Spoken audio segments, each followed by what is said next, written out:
changing lives.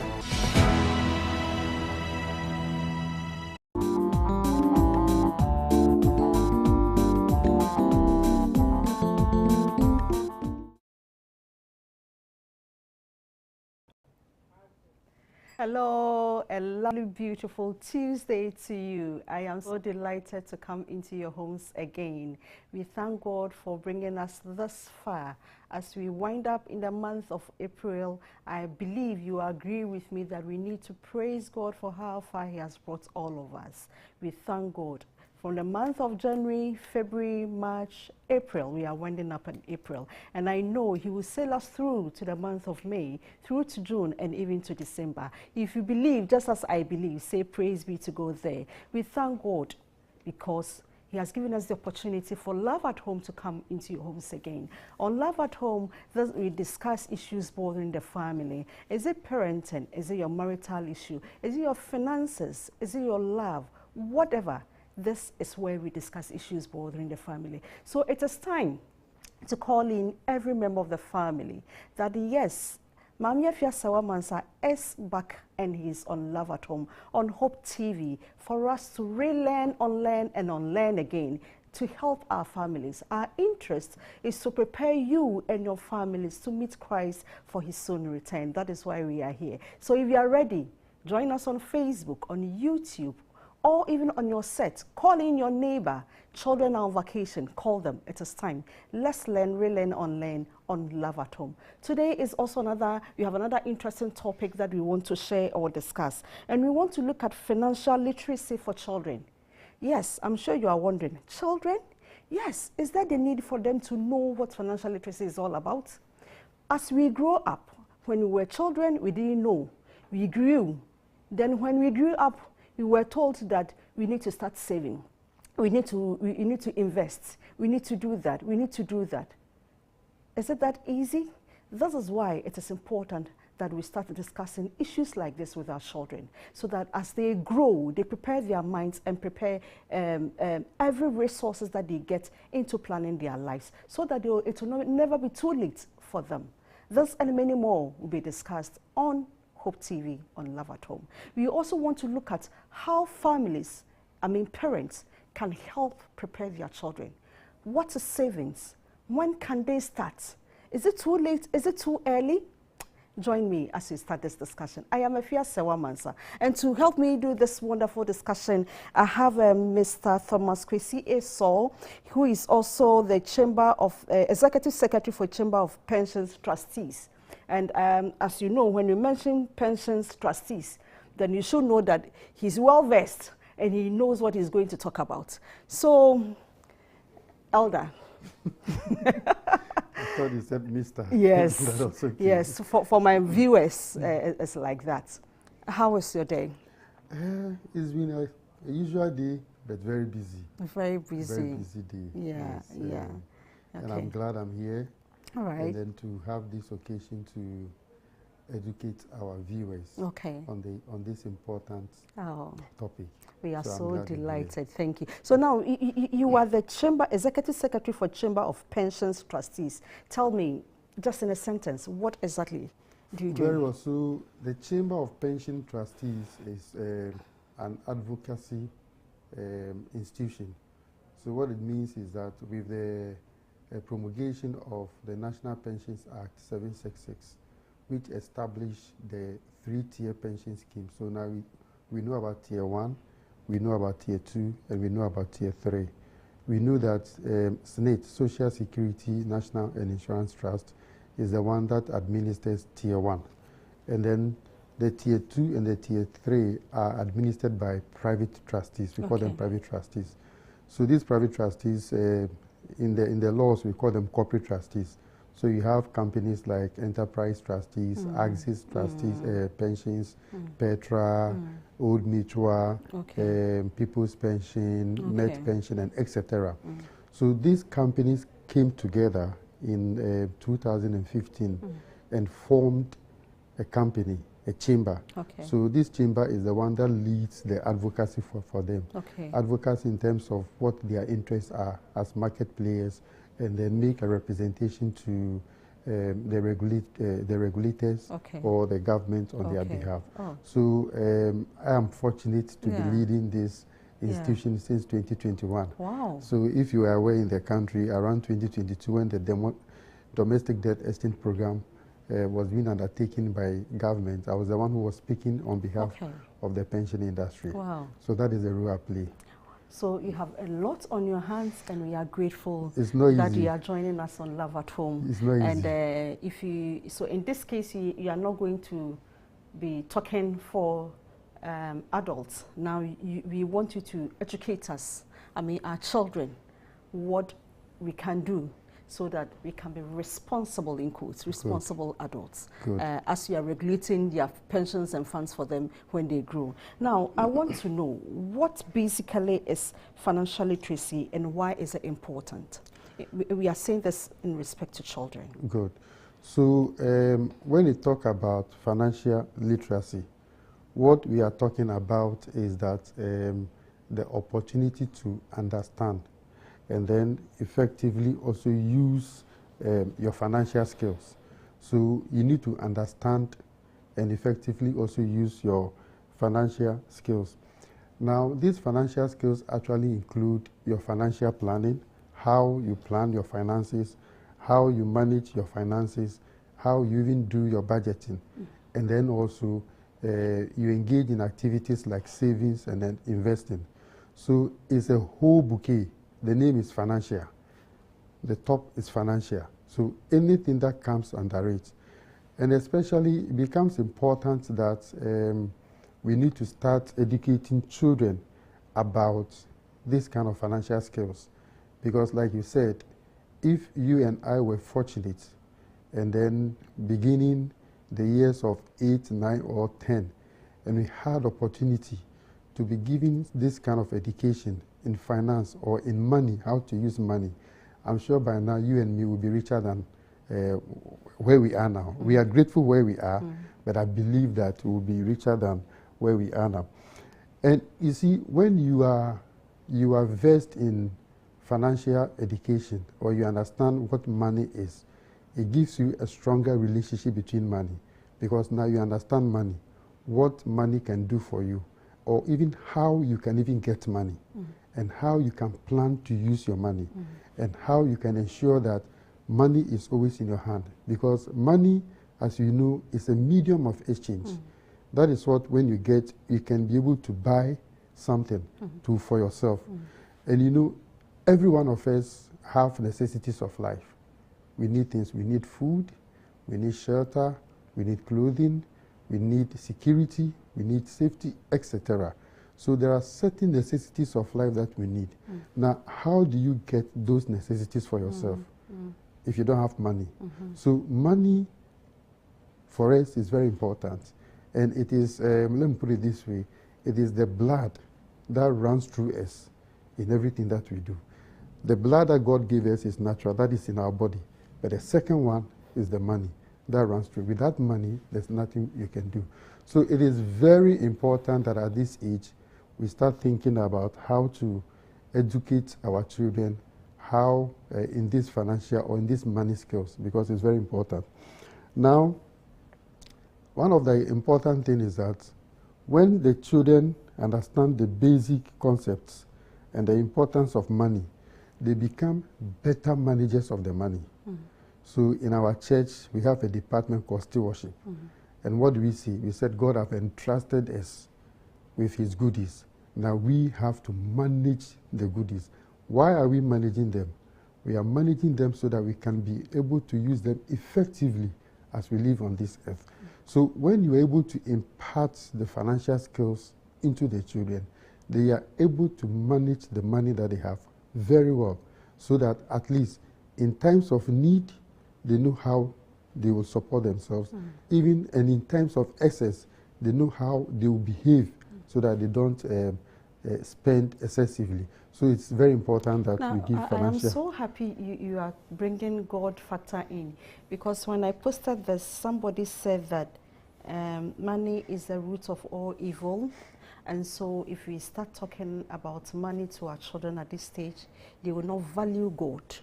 What is your take on this? Before we start the main discussion. Yes. So that we try to debunk that Good. idea. Then Good. people. That is good. Money is very good, but money can be very bad also. So whoever made that statement is not wrong. Money can lead you to make or to commit a lot of evils, but it is the same money that can also make you to become a very good person. So we are here, we hear of Bill Gates. I was just reading about Bill Gates and then one of the richest popular man. And they are committing 99% of their assets to philanthropic issues. You know, that is money. They worked hard, they got the money, but now they want to distribute this money to people so that it can reduce the burdens that people are carrying. Now, another important thing is that is why it is necessary we should do this program. If you teach children and they understand money, it will not become the root of evil for them. Okay. So one of the points that I put here is that if you teach them the financial skills, it helps them to develop good attitude towards money. And that is why it is even very important that we start now. Because a lot of people who did not get this opportunity early enough in their life, that is why they tend to misuse. I've seen a lot of people who were bequeathed a lot of good assets, building liquid assets, but they dissipated all of them. Because they couldn't manage it. They couldn't manage it. They didn't have the discipline to manage it. Their fathers were only busy accumulating their wealth, but they forgot that when they are not there, their children will come and take over those wealth. And if they don't have that skills to maintain that wealth, what will happen? It will dissipate. Okay. Now, so let's look at what age should parents begin teaching their children about money management, and what would be some of the concepts or foundational concept ideas about how to go about them? Now, when I saw the question at what age, I was so happy because in my field, investment field, there is one popular man we always use for training. I mean, we always cite anytime we are educating people on financial matters, and his name is Warren Buffett. Okay. Warren Buffett said he bought his first stocks. If you say stocks, it's shares on the stock market in the U.S. at the age of 11 years. 11 years? Yes. 11 years, you should be class what? Class 5. Class 5. In Ghana. Oh. Yes. He bought his first stocks at the age of 11 years. And that stock was bought from a company called City Service. Maybe they were rich. No. So that is a mistake. Yes. So I want you to educate us. Good. So that is why we come to a stage where we understand how do you save. Okay. Do you need to get plenty money before you save? So he bought his first stock at the age of 11 years, and that was $38, savings that he made from his daily gifts and all that. Their daily money, gift, etc. Now, that is how he started investing, because he has saved those money at home. He was reading, he saw some advert, then he decided to explore. Then he bought $38. Then, unfortunately for him, the price of the stock started going down. But he had the patience and waited. It went down as low as it could, about $24, and came up again when he reached $40. So now, in his mind, he calculated that he bought it at 38, it's now $40. He's made $2 gain. So he sold the stock. But the lesson that he learned is that when he sold the stock, in a few weeks' time, the price skyrocketed. So he has become an authority in investments. So how to be patient, to observe prices, and sometimes your own, sentiment may not be correct. But the question is about age. But he was at 11 years at that time. And if he was able to gather $38 from savings, maybe he started around 9 years or 10 years. Before 11 years, he made his first purchase of the stock. You understand? So it is not too late. And then if you even take our own laws, I'm in the pension industry. If you read the sessions, at what age can somebody start making retirement savings? The law says 15 years. Oh, okay. In Ghana, 15 in Ghana. years. So my daughters can work, or I can take them to a pension provider, and then I can register them, and they have money at any point in time. They can go and then deposit into their retirement savings account. So 11 years. So, like you said, they were not rich, but the act, which means that he might have started getting certain level of education before that time. Elder, let's go for a break. Lovely viewer, I am so happy to hear that in Ghana, at the age of 15 years, you are eligible to start investment and putting some monies down. Somebody started at the age of 11. So parents, if you've not started educating your children, please, the time is now. Remember to call in your friends. Let's go for a quick break. When we come back, we continue with our discussion. Thank you. Be right back. Ashanti South Ghana Conference, Oseye, Ataje, and Nayansi today. Ashanti South Ghana Conference of the 7-day Adventist Church. Nitiwa Santibe kwa enye mfinisiedu. Hooray! Hallelujah! Ashanti South Ghana Conference. In 10 years, as a Danka Unyakupondi.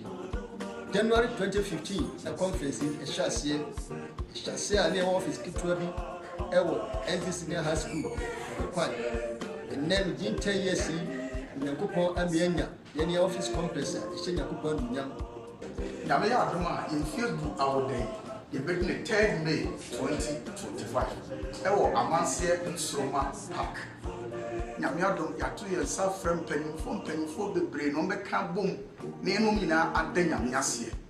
A friend, Her Excellency Jena na Opoku Ajimai, our Ghana Mount Penny Abedi. Yatu and Sansuan Fred Ashanti Regional Minister Dr. Frank Amwakohine. Asansuan to yourself friend Nana Ose Kodio Abebu, our Ebekwa Mine. Yasansuan to yourself friend Lawyer Kwame Ose Brempe.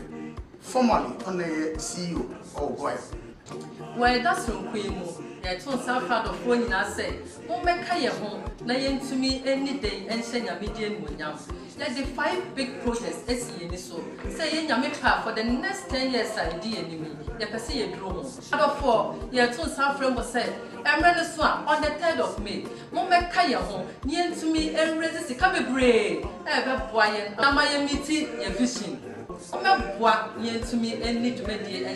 Ashanti South Ghana Conference. Ebenezer, Ahanera, the day. For your man who Aquaba at the back.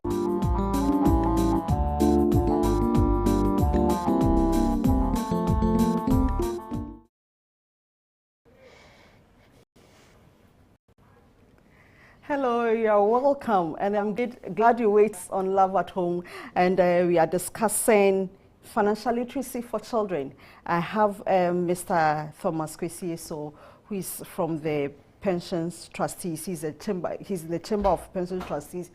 He's Executive Secretary, and he's educating us. But before we left for break, he was trying to tell us that in Ghana, if you are 15 years, you can walk into any investment bank to go and do some investment, and was even citing the case where somebody, a child at the age of 11, started buying some stock on the international market. So it is doable. Now, Elder, let's continue the discussion. I'm so interested with that boy you said at the age of 11 was, I'm wondering, maybe, as I said, the parent has been teaching him. So at the age of 11 years, he knows what stock is and all that. But in Ghana, I'm wondering how many, or in Africa, how many children will understand the word stock? So when we come to our terrain, what should we be telling them? Good. So the first answer is that parents should be very intentional to educate their children on financial matters. It should be very intentional. It shouldn't be by chance.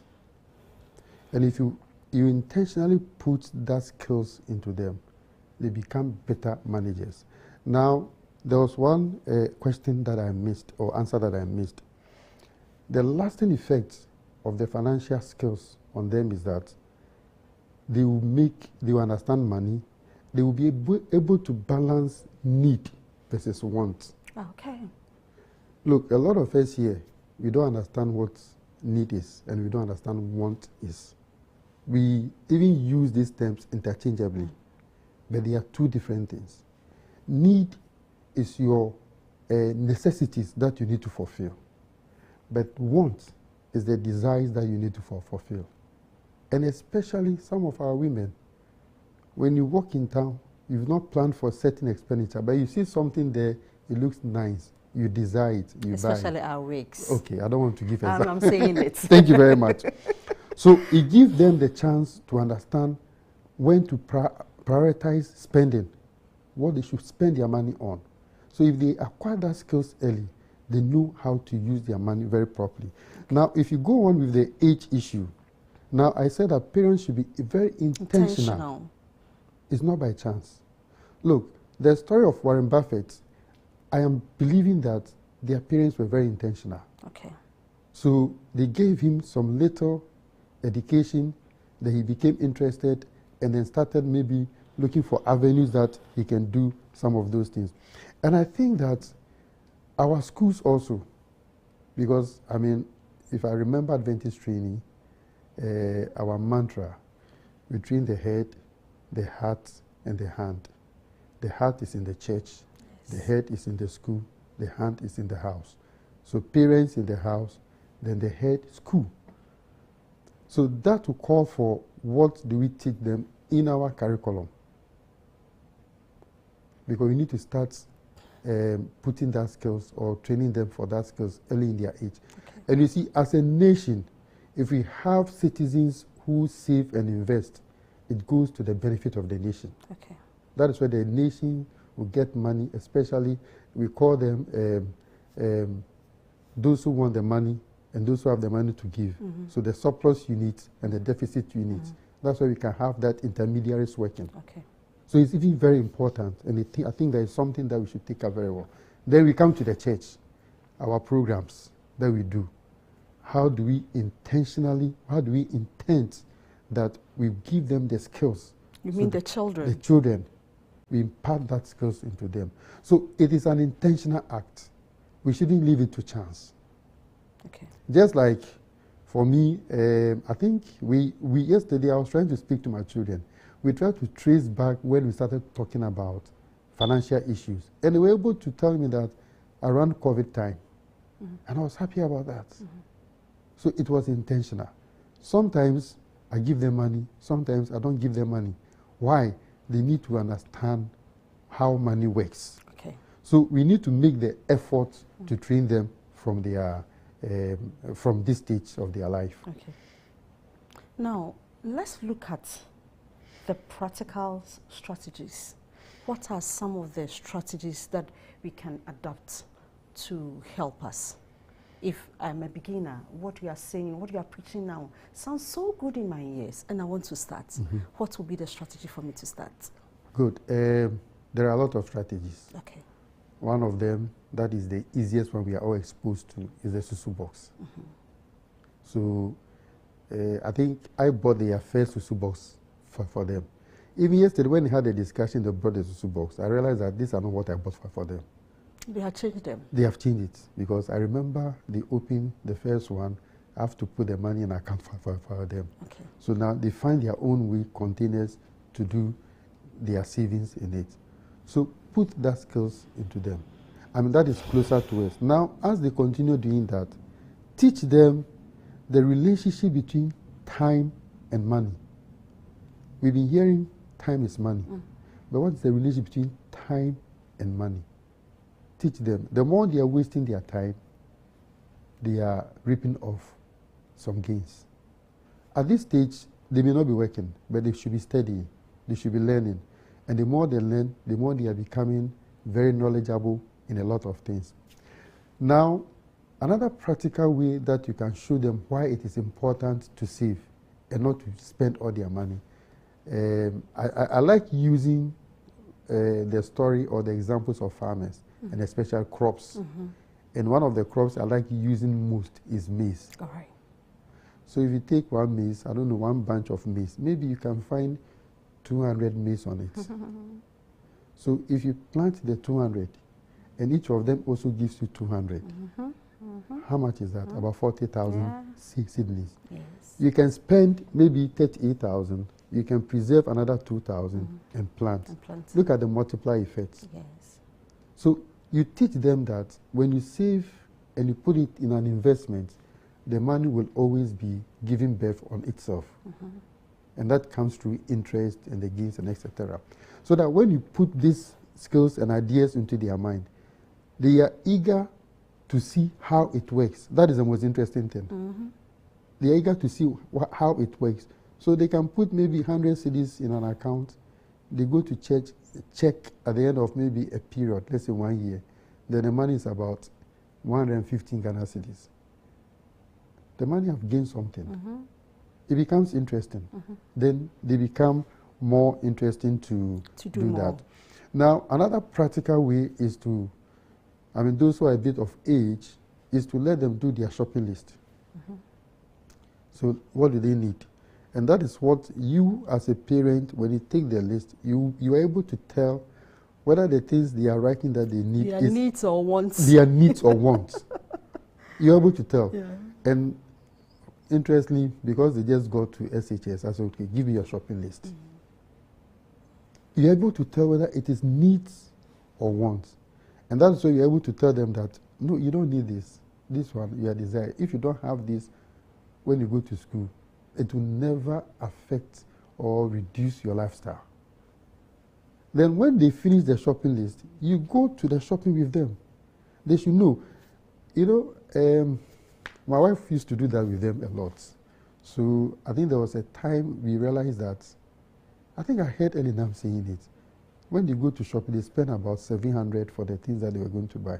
Then at a point in time, they were spending like 1,300 for the same things. Then the prices have gone, and now, so they begin to understand, appreciate it.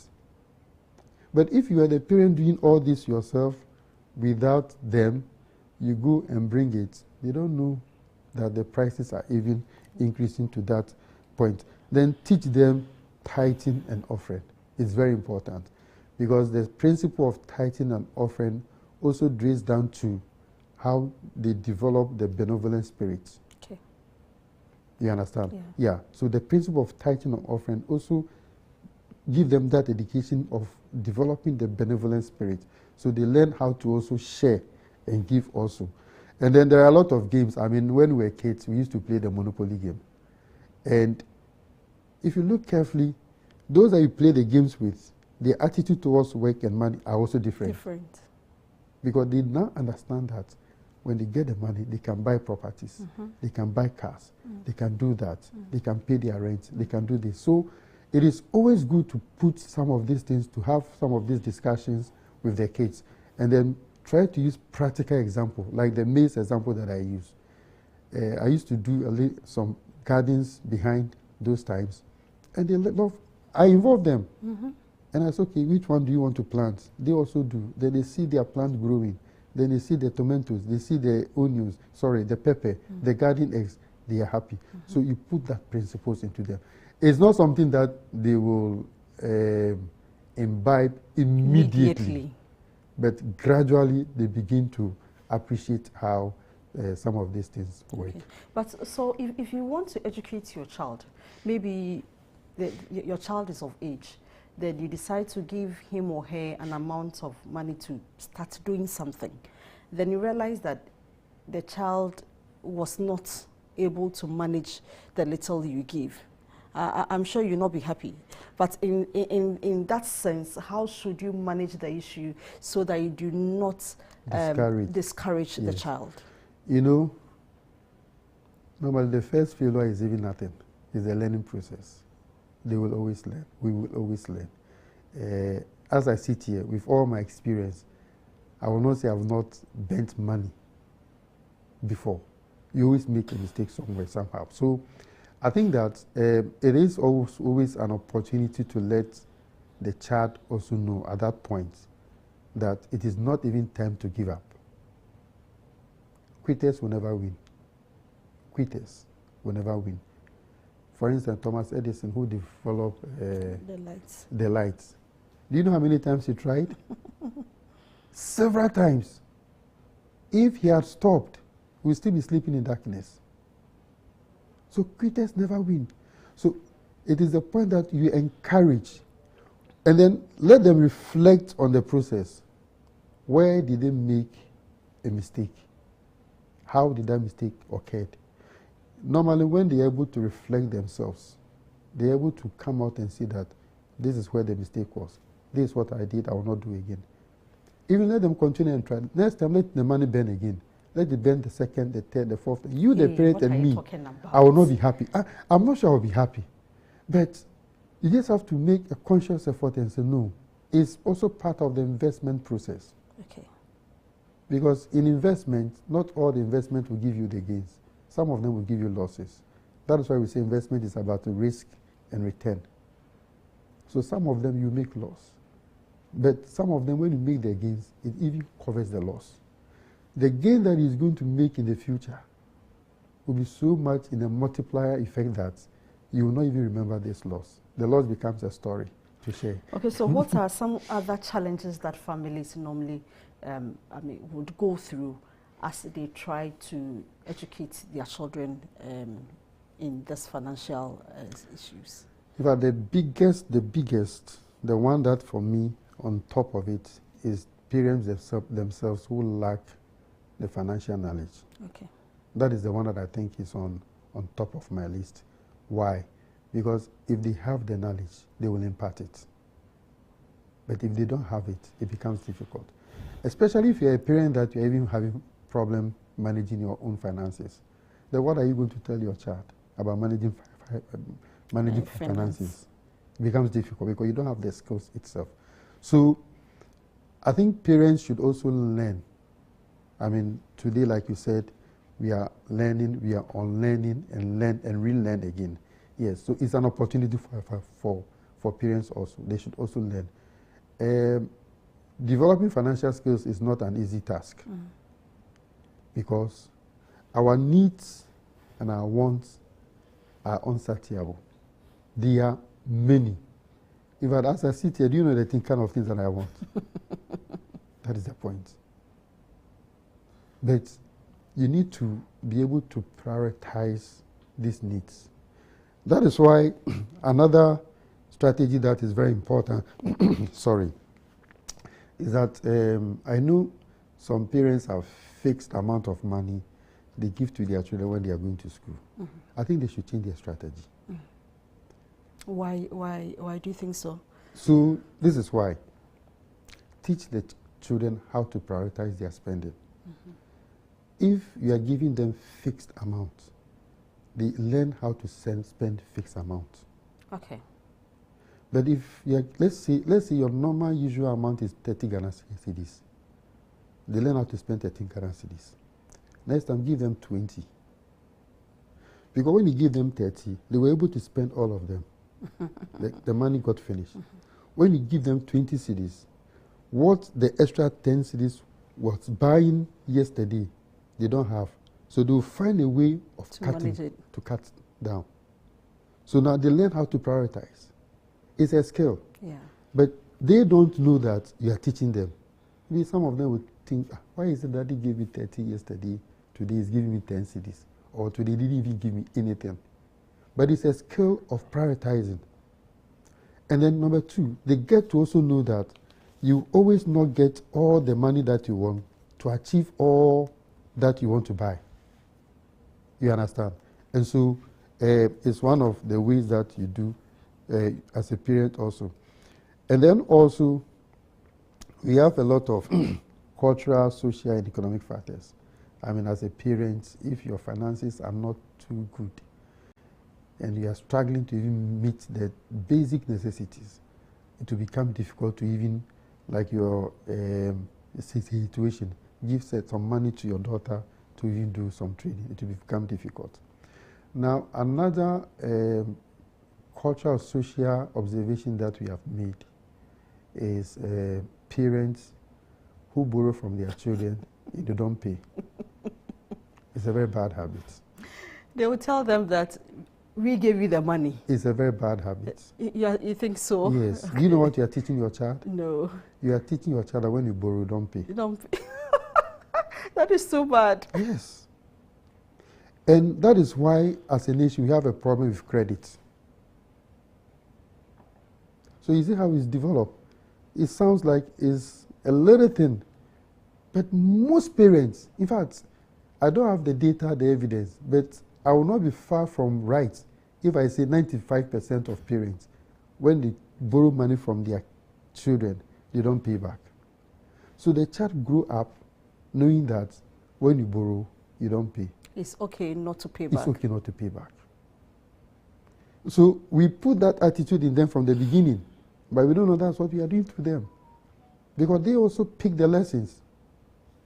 You understand? So you see in the house, one of your child will borrow from the other person and will refuse to pay, and there is a fight in the house. Mm-hmm.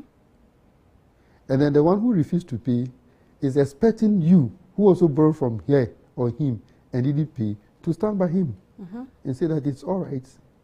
And most of it... Is he not your brother? Is he not your sister? That's how we I was going to say it. Why are you going for the money? Most of that's how we resolve the problem. Is he not your brother? And so what? I mean, don't worry. It's your brother, it's your sister. Leave it. So you say, doing all these things, we are putting something else in the children. We are telling them when you borrow, you don't pay. That is too bad. That's too bad. But it started from the parents. It started from the parents. So we need to find a way to unlearn that cultural behavior. And then I think, like I said before also, then we need to find, to solve some of the problems that we have in terms of our curriculum have little, how do you call it, syllabus topics, sorry, relating to financial management. I know very well that the current, I don't know whether it's changed, but the current BEC syllabus, social studies, had something about pensions and etc. We can do better.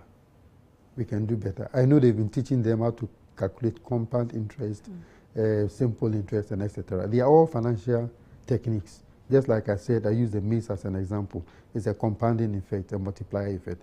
They are all financial techniques. So I think they will be there, but for the child to understand the importance it is for him, he will think that, oh, I'm using it to go and write exams. So that is why, if the child is doing that at school, and the parent is also giving dedication here, giving more practical strategies or lessons, then the child is able to relate what is learning at school and then what is the parent who is teaching him in the house. So the learning becomes complete. So if you had a church also doing maybe a program about financial skills, financial education, how to use money, then you see that triangularly we are all fulfilling the training. So we need to do better from that also. Now let's look at the issue of technology. How can technology and online resources assist families in educating their children? Thank you very much. If you go to the internet and you Google, there are a lot of resources there. A lot of resources. I mean, even though I also understand this, I decided to Google and see whether still my points or what I know are still contemporary or relevant, or maybe now people have stopped doing that. I also Googled and then I checked, and they are there. Now, there are even a lot of apps that even teach you how to save or how to invest. There are a lot of apps that even teach you how to trade in stocks. But you see, as much as we say the internet is good, it can also be bad. So, I mean, when you discuss this topic with me and I was trying to look at the internet effect, then I realized that it is the same internet that our children are using in this betting issue. Yes. So that is where you as a parent, you need to be also intentional about how they use the internet to understand what they do. I think that is one area that my wife does well. Me, I don't do well over there, because by the time I come, they're almost asleep. By the time I am going, they are almost now waking up trying to. So we need to be very, very sure that we have a little bit of control on how they use internet. We shouldn't use the internet. We shouldn't leave the internet in their hands 100%. Otherwise, you would think they are learning about financial education skills or financial skills. They may be doing something else. So the internet is good, but they can use it for other negative purposes. So it means that the parents must know. You should know yourself. That is then it. you can help your child, because you can't give what you don't know. No. All right. So that's just exactly what I said. If the parent understands what is financial management skills, it is very easy to impact. If the parents understand what goes on the internet, it is very easy to monitor. Me, I think I am a bit kolo. So my wife tries to be closer to them, understand the parental control and etc. You know, you have to understand. But if you don't understand, then that is where it becomes a bit dangerous. So the internet is good. I mean, now where we are in a technological age, a digital age. But we even see the world is now a global village. So it tells you, and why is the world a global village? Because of internet. Because I'm here, I can speak to somebody somewhere else, several miles away from us. So it is because of the internet. But we need to make sure that they use it positively to their advantage. There are a lot of resources on there. There is one of them that I just Googled and I saw, RL360 app. So in that app, if I want maybe to be worth about 1 million in 10 years, I can ask the app to tell me how much I should be saving every day. From now. From now, so that I can have 1 million in 10 years. So there are there. Okay. Yeah, but I'm saying that there are the good and the bad. There are the good and the bad on the internet. So parents, let's watch so that we can guide our children. Let's go for a break. When we come back, we continue that discussion. We'll be right back. Thank you.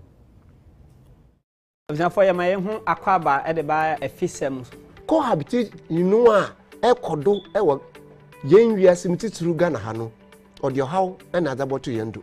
In fact, somewhere ya normally you them re nimpano bossum, but oh worry, Ninyakopo you are doom you be a Yamisunu no subana, and who there a fedia brabono robot. Until there were by what they finally know, and ya worry.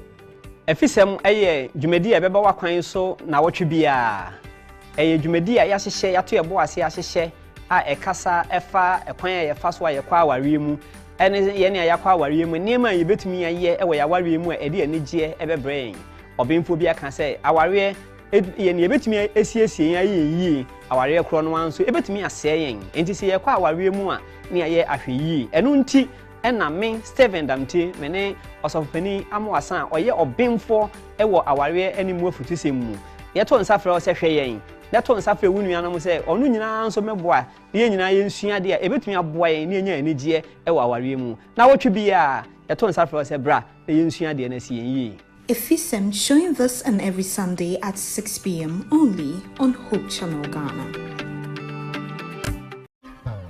Enika sembe ne chese ye se enuanom so kumansa na ogige ne tata e wo bra akwantoe mu hwe ye nua ba gene sapo kyerɛkyerɛ nia ne ho si ne ho so na okoba da tete mofra obatan a ohwe ne mma ne ne yare pese bona tenase ife kremi the day we go school the sorry no na pencil or hospitals a hodo confanache for na ma me who say the spinal cord the hoaka no more say o say the koye say e dikan akwa say e dikan e koye MRI bi mo ye say na chi no peni nyinare ti akoba say e de mi ko India e koye me say ni de na de e ko semeti busu afọ pem so bia esu hu me say na busu akese enemo nti the brain le baya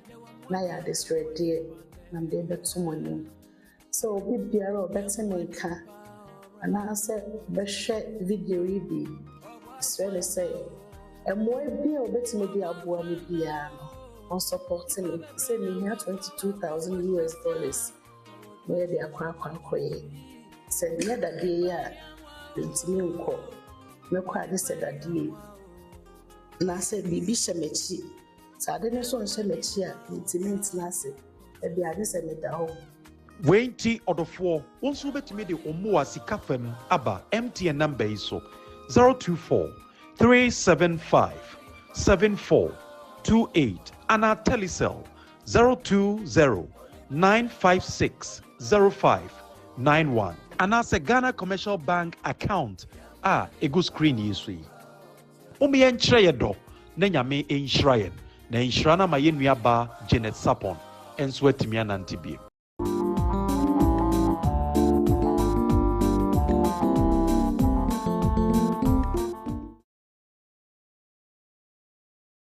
Hello, my lovely viewer. You are welcome back from that quickie break. And we are discussing on Love at Home. What we are discussing is financial literacy for children. We've talked at length. We've talked about the need to be intentional, the need for you to prioritize. This minimal we've said on the show, but we are continuing with our discussion. Now, you earlier on said that sometimes there are mistakes that we do as children in the quest of trying to learn these. How should family manage this when it happens? Okay, so thank you. That's a very important question, because sometimes if I've seen, especially women, they send their kids to go and buy something from the roadside and the child loses their money. And the way they spank the child, sometimes it's sad. Now, I had a very nice experience when I was very young. We were going to school, then I lost my money. So I got to a certain portion of the road. Then I realized my money was not in my pocket. Do you know what happened to me? No. I walked back on the road. To trace it? To look for it. Okay. I walked here again. I didn't see it. Came back again. So like 3 times, I was walking looking for the money. I didn't find it anyway. Now what will that do to me? Next time if I get money, I will protect it. Okay. Very well. So if children make mistakes, they themselves, like I said, learn lessons from that mistake. So when I lost my money, nobody told me again that I should protect my money. And I remember anytime I put money in my pocket, in a little while, I touch the pocket to see whether the money is there. If the money is still there. It's still there. Because you have to protect it. So we shouldn't be too hard. Maybe, I know how it feels when that is your last for the family. For the family. But just sit there and say, well, now the money is lost. Today we are all going to sleep starving. That one itself is a lesson. You've not spanked, you've not beaten her, and the guilt that comes to the person is also enough. Secondly, also, when they misuse the money, so the money, this I didn't get lost, they have it, but they spend it anyhow, and the money gets finished. And immediately they have a need, and they don't have the money to satisfy that need. What does that tell them? That they have to balance their spending. They have to prioritize their spending. They have to know what they spend on. There is one education that I normally say. For instance, you just do that, Madam Joyce, yourself. When somebody gives you a gift, of money, sometimes when you receive the money, you have thoughts about what you're going to use the money for. Is that not it? Yeah, that is it now. Okay. Let me let you do an exercise. For instance, somebody have given 5,000 cedis. A lot of this comes to your mind at that time. By the time you walk, like in the next 1 hour, write down all the things that came into your mind. When you finish, keep that money for 1 week. 1 week. 1 week. Then put that list aside. And after the 1 week, you realize that what you need the money for again would have changed from all the list. Totally. Totally. Totally. In fact, if you do that for them 3 times, take the first list, the thing you listed will be different. Second list, it will be different. Maybe the third list, there will be 1 or 2 that are matching. But the more you even keep the money, you realize they don't need to spend the money again. Yeah. And it's it's a financial lesson that we need to put into the kids also. Okay. So that when they get money, they don't spend it instantly.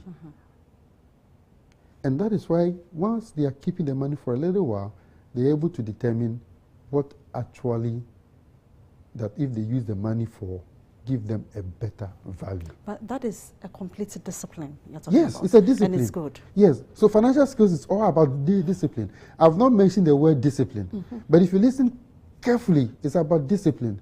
Prioritizing is discipline. Even budgeting. I mean, somebody asks, oh, why do kids need to budget? Why do kids I was going to ask you that because for a child who is going to school and I'm paying your fees, what are you talking about financial planning? What are you talking about financial budgeting? I was going to ask you that. Good. So once you've brought yourself. I've brought myself. Thank you very much. You see, don't forget that when we as children, when children are growing, like you and me, it got to a certain stage, we think that, oh, I want to get something, but I want to get it myself. That is true. And then you try to save towards that. You can go to a shop with your child. You do your shopping. He may see something. You go and ask the price. It is in his head. He starts budgeting or saving towards it. Now, budgeting also occurs in various forms in our life. And in various forms of our life, there are different types of, the things that we budget for are different. They are not the same. For instance, like you said, when you are going to school, you are paying the school fees, etc. Maybe the child may need something, for lack of better example, let me just say maybe some musical instrument. He is interested in that musical instrument to play it. But he may be thinking, if I tell you, you will see it as a unnecessary. As a want. As a want. But that is an interest that can lead to a talent development. Yes. And he will be quietly, he will do his susu, budget for it, and go and buy it. But the next time you see him, he's having it. Yes. And then let's get to a stage where maybe you've started working, and then you've worked for some time, and even you want to marry. I always tell my mentees, my younger friends, look, when you want to marry, budget. Why? Discipline of spending. In fact, when you're able to sit down and put pen on paper, you will be able to understand, even in your marriage, what are the needs and what are the wants. You understand? And budgeting also takes two things into consideration. What your income, how much your income is, and how much you can spend. Because you cannot spend 200 when you have only 100 Ghana cedis. But your wants, your needs, your needs may be worth about 500, yes. But you only have 100 Ghana cedis. So you need to sit down, budget, and prioritize. So it's very important. In fact, in everyday life, we budget. Even when you want to eat your lunch, I mean, when you go to work, you want to eat lunch, for the month, you calculate. If you're eating 50 cedis every day, you know how much it's going to cost you. Can your salary contain that? If it cannot contain, then come down to 40. If it cannot, come down to 30. Or if you come down to 10 cedis, find your kinky and your small fish, and you're okay. So budgeting makes you disciplined, and it helps you to spend within your own income. That's why budget is very important. In fact, if Ghana, the whole country, is doing a budget, if families are doing budgets, then why not individuals? We are doing the budget. The country is doing budgets. Families are doing budgets. We also have to do budgets. Okay, so now let's look at the issue of community resource. What resources are available in the community that can support families in financial education? Yeah, so I think in my initial introduction, I started talking about the church, I started talking about the schools, the educational system, and I've even started talking about the family also. So what it just means is that I think the churches should make a conscious effort to organize financial programs for the children. In fact, when you give me this topic, I've been a stewardship leader for some time, for a very long time. I tried to recollect whether there was any particular point when we are doing stewardship for the adults, we did any stewardship for the children. And I think that we are lacking over there. In fact, I will keep on saying it that if you teach somebody how to make 100 Ghana cedis, you don't need to tell him to bring you 10 cedis. That is true. He will just bring it to you. Because why? You taught him how to make the 100. So even if you say, bring me 10 cedis, it will always be there. When he sees 100, he knows 10 cedis is for you. But if you don't teach that person, and he finds his own way of making his 100 cedis, it's difficult for the person to bring you 10 cedis. So I think we should make conscious effort as a church. Now I'm talking to my church, to develop retreats for the children and teach them financial skills. Maybe I've not been to a lot of the camp meetings that they do, so I don't know what they do there. Maybe they do some over there. That would be very good. But if they don't have those kind of programs, and at the youth camps, at the youth camps, yes, I think Children's Day, those kind of things, they should put those things inside for the children. And then also, the schools also, I think we need to look at our curriculum and then start putting that skills into the educational curriculum for our children, because they will come and lead the country. If they don't know how to now preserve resources or manage even the funds, whatever will leave in their hands, they will just dissipate all of them. And occasionally, families should sit down and discuss their financial matters. Don't think that they are young people. Let them understand what is going on. Talk to them. Ask them. Like yesterday, I just decided to see their susu box, just to see. I was impressed. That encourages them. It motivates them. They know they are doing something well, and therefore they will have the appetite to do more of that. So I think community resources, the school, the church, the family, even the nation as a whole. And like I kept on saying that some of our cultural practices, when we borrow, we don't pay, we should stop it. These are all part of some of the unlearning that we can do, so that the children can grow with the positive skills mindset. That we need, the positive mindset. Now let's look at the issue of accountability. Whilst you use this to wind and advise my viewers, the children, the parents, and everyone. So teach them accountability also. And what is accountability? When you give them money to go and do anything, they should come and report back how they effectively use the money. Don't leave it. I know a lot of children, a lot of parents, when they give their children money, they don't know what they're actually using the money for. That is why, unfortunately, a lot of the kids use the money on negative things that affect them. By the time the children realize, it's chronic. And it is, yes.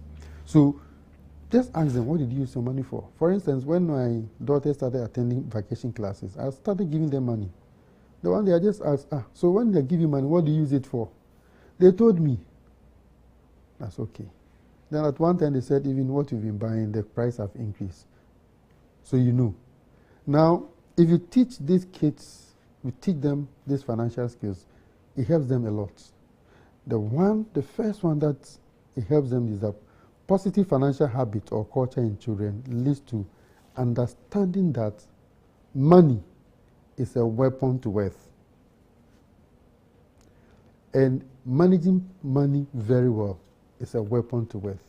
So this is what I tell my kids. If I was fortunate at the age of 12 years, or even 15 or 20, somebody gave me money education, I should be richer than this. I usually tell them. So I say, you have to be richer than me and your mommy, because you have the opportunity now. And I think every child, every parent, if intentionally and consciously put these skills in your children, I expect that they'll become richer than you, because now they understand money better than you. And then also, it motivates the children to work hard. Because why? When they work, they'll get money. Now, I introduced something with my kids, and just to teach them that if you work hard, you get reward. So I think from JHS 1 or 2, then I signed a performance contract with them. If they write the exams, if they get an A, I pay for it. If they get an B, I pay for it. I think C, I was not paying. So I was paying for only A and B. If we end up in a certain position of the class, I pay for it. I did that from, I think, JHS 1. And it was amazed how they performed in the final BEC examination. So yesterday when we were talking, they reminded me that I owe them their BEC reward. And I'm going to pay, because it's a performance contract. In fact, I remember I said, in my church, there are a lot of lawyers.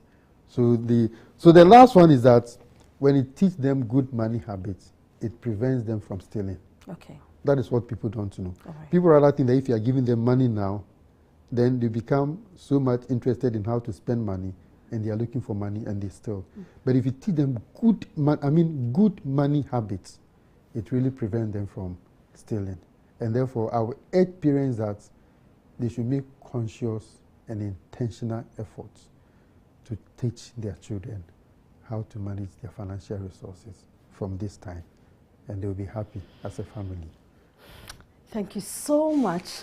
I told you, you are going to unlearn, relearn, and unlearn, and relearn. You keep on doing that. You keep on doing that. This is on Love at Home, because we need to make sure that our families are okay and we are preparing ourselves. What is so important that he talked about is to prioritize. We need to prioritize our needs, what we are giving to the children, what we are buying.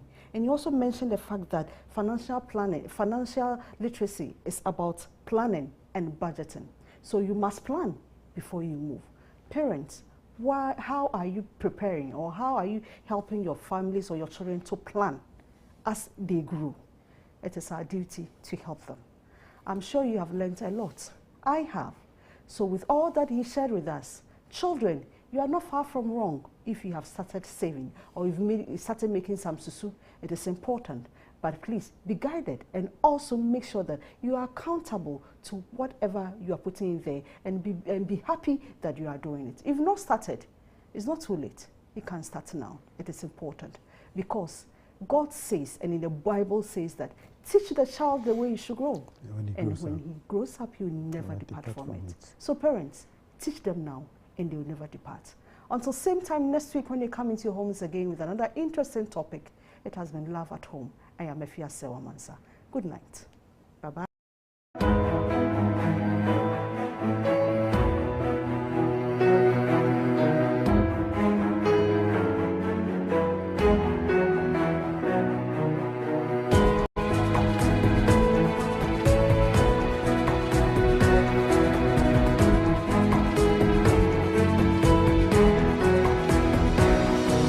Hope Channel, changing lives.